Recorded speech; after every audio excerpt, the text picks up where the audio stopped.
Hello everyone, मैं हूँ Jayashree. Live अमृत channel में आपका स्वागत। आज शिक्षक दिन यानी टीचर डे। तो मेरे जो शिक्षक हैं जिन्होंने मुझे पढ़ाया है, ज़िंदगी में सही रास्ता दिखाया है, और उनका उनका जो दिखाया हुआ रास्ता है वो मेरे लिए बहुत अच्छा साबित हुआ।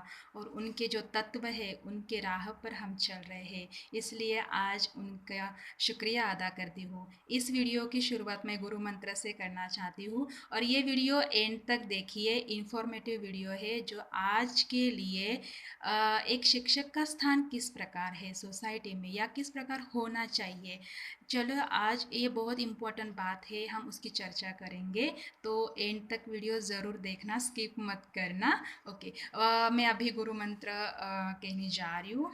गुरुर्ब्रह्मा गुरुर्विष्णु गुरुर्देवो महेश्वरा, गुरुर साक्षात् परब्रह्म तस्मै श्री गुरुवे नमः।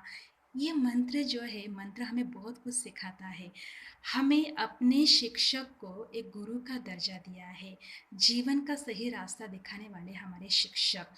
किसी भी व्यक्ति के जीवन में शिक्षक का स्थान एक अनन्य साधारण होता है, मतलब एक स्पेसिफिक होता है। किसी जीवन की शुरुआत एक फैमिली में होती है, और हमारी जो फैमिली है, हमारा जो परिवार है, हर किसी के लिए वही वो पाठशाला होती है, पहली पाठशाला। और जो पेरेंट्स है, माता पिता है, वो उसके लिए गुरु बन जाते हैं, शिक्षक बनते हैं। थोड़े उम्र के बाद वो फिर दूसरे स्कूल में, मतलब जिसको हम एक्चुअल स्कूल कहते हैं, उस स्कूल में बच्चा प्रवेश लेता है। ये यहाँ पर उसको एजुकेशनल ग्रोथ होती है, लेकिन बाकी की जो सोशल ग्रोथ है, फैमिली ग्रोथ है, उसके पहली पाठशाला में ही होती है। देखिए, आज हम ऐसे बात करेंगे कि एक व्यक्ति के जीवन में जो भी सारे चैलेंजेस आते हैं, या जिस प्रकार वो आगे बढ़ता है, वो सारा माइंड सेट और नेचर कहीं ना कहीं बचपन से ही जुड़ा रहता है। बचपन में जो संस्कार हुए हैं, बचपन से जो शिक्षा मिली है, उस पर वो आधारित क्या है, विचार करता रहता है, और अपने समस्याओं का जो सॉल्यूशन है वो खोजता रहता है। अभी तुरंत कैसे उसको सॉल्यूशन मिले या वो कैसे सॉल्यूशन पाए, इसकी जो हिस्ट्री है उसके बचपन में छिपी रहती है। इसलिए आज पेरेंट्स का रोल और टीचर का रोल एक छात्र के जीवन में बहुत ज़्यादा इम्पोर्टेंट है। आजकल के बच्चे बहुत इंटेलिजेंस है, उनको अलग सिखाने की ज़रूरत नहीं पड़ती, वो ऑब्जर्वेशन स्ट्रांग होता है, सीखते हैं, देख देख कर सीखते हैं वो। लेकिन उनका ईक्यू और उनका फिर एक्यू, वो जो है वो स्ट्रांग बनाने की जिम्मेदारी ज़्यादा टीचर और पेरेंट्स की है। पहले ये सबको बात पता है कि व्यक्ति के जीवन में जैसे हमारा ब्रेन किस प्रकार काम करता है, लेफ्ट ब्रेन है, राइट ब्रेन है। उसकी मैं ज़्यादा डिटेल में नहीं जाना चाहूँगी, लेकिन जनरली हम बात करते हैं कि लेफ्ट ब्रेन कैसे लॉजिक के बारे में काम करता है, राइट ब्रेन कैसे फिर थिंकिंग के बारे में, ज़्यादा क्रिएटिव थिंकिंग के बारे में काम करता है। आज बच्चा हमारा किस किस फील्ड में करियर करेगा, इसलिए अलग अलग टेस्ट भी की जाती है। और हमारे ब्रेन का और जो फिंगरप्रिंट्स है, उसका कनेक्शन एक दूसरे के साथ है, वो कनेक्टिव है, और उससे पता चलता है कि बच्चे को कौन से फील्ड में ज़्यादा इंटरेस्ट है, या बच्चा क्या सीखना चाहता है। फिर बच्चों को हमें देखना पड़ता है, उसको ऑब्जर्व करना पड़ता है, वो क्या चाहता है उस प्रकार करना चाहते हैं। कि जैसे हम कहते हैं, अभी वो ज़माना नहीं रहा कि मेरे सपने मेरा बच्चा पूरे करेगा। नहीं, बच्चे के सपने क्या है वो हमें पूरे करने के लिए कोशिश करनी पड़ेगी, उनका साथ देना पड़ेगा, तभी वो आगे जाकर फिर अपने मर्जी से अच्छे काम कर सकेंगे। कोई भी इंटेलिजेंस को हम क्या है, चार भागों में बांट देते हैं। कि जैसे पहले आई क्यू कहते हैं, इंटेलिजेंट क्वेश्चन है।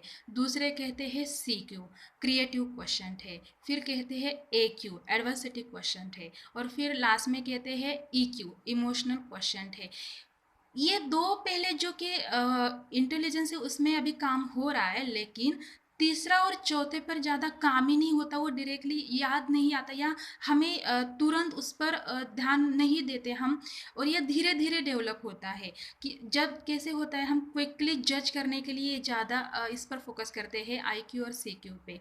अगर कुछ सालों की पहले की बात की, अभी भी कुछ कुछ फील्ड में ऐसे देखा जाता है कि आईक्यू पे ही ज़्यादा फोकस किया जाता है। आईक्यू मतलब इंटेलिजेंट क्वेश्चंस, वो एकेडमिक है नॉन एकेडमिक है, बच्चा कितने सब्जेक्ट में कितने मार्क्स ला रहा है, उस पर ज़्यादा फोकस करते हैं। लेकिन उसके साथ साथ सीक्यू भी इम्पोर्टेंट है, क्रिएटिव करिकुलर एक्टिविटी हम कहते हैं, बच्चे उसमें भी बहुत इंटेलिजेंस होते हैं और उसमें अपना करियर भी बना लेते हैं। ये दो हुए, लेकिन ये दो होने के साथ साथ जो तीसरे और चौथे स्थान पे उनको हमने रखा है, उनको भी इनके साथ ही रखना पड़ेगा, नहीं तो ये दोनों काम नहीं करेंगे।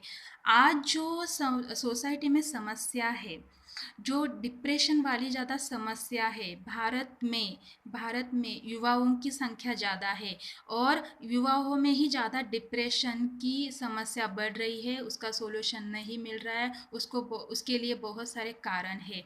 तो क्यों होता है ऐसा? कहीं ना कहीं उसके सारे कारण बचपन में एजुकेशन में ही छिपे होते हैं।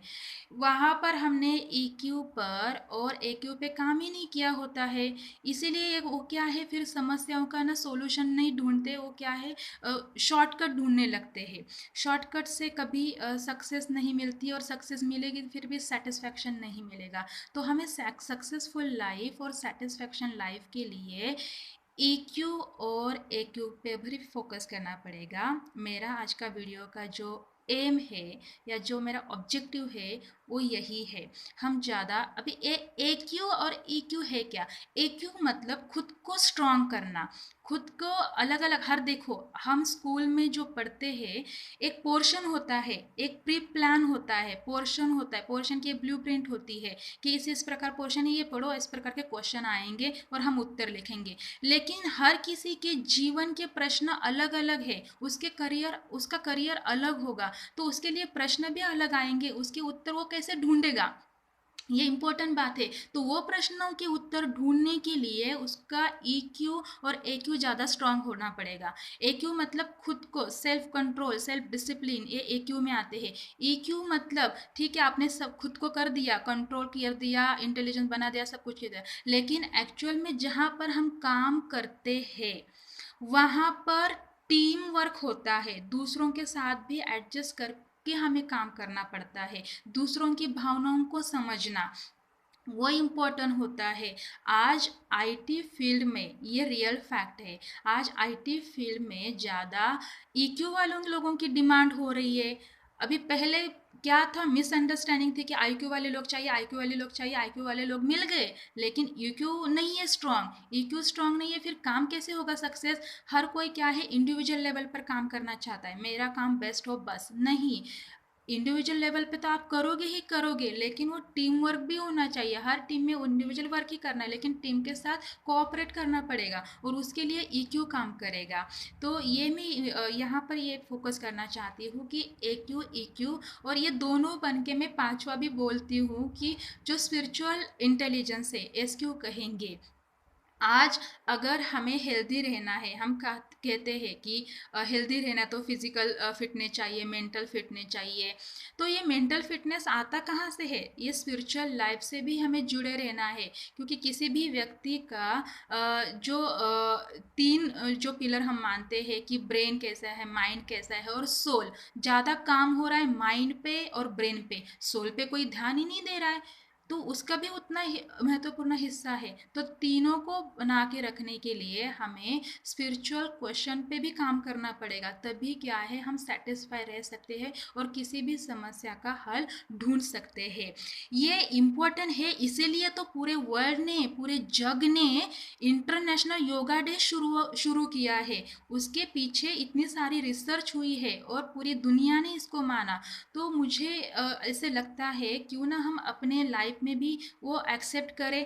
आज मेडिसिन काम नहीं करेगी, लेकिन मेडिटेशन ज़रूर काम करेगा, धीरे धीरे करेगा लेकिन ज़रूर करेगा। इसीलिए मैं कहती हूँ कि चलो आइए इस पर हम ज़्यादा फोकस करें। जो हम लास्ट में रखे हैं उनको भी क्या है फर्स्ट के साथ जुड़े रखें। I Q C Q important है, लेकिन ए क्यू इम्पॉर्टेंट है, ए क्यू इम्पॉर्टेंट है और एस क्यू भी इम्पॉर्टेंट है। तभी क्या है हमारी लाइफ जो है अच्छी तरह से चलेगी। मुझे यही बताना था कि तंत्र तो हम सीख रहे हैं, यंत्र के साथ काम कर रहे हैं, लेकिन एक जीवन का मंत्र, सही मंत्र क्या है वो भी हमें पता होना चाहिए। अगर ये वीडियो आपको पसंद आई है तो ज़रूर इसको लाइक कीजिए, सब्सक्राइब कीजिए, शेयर कीजिए, कमेंट्स कीजिए। Thank you so much for watching this video. Bye, take care.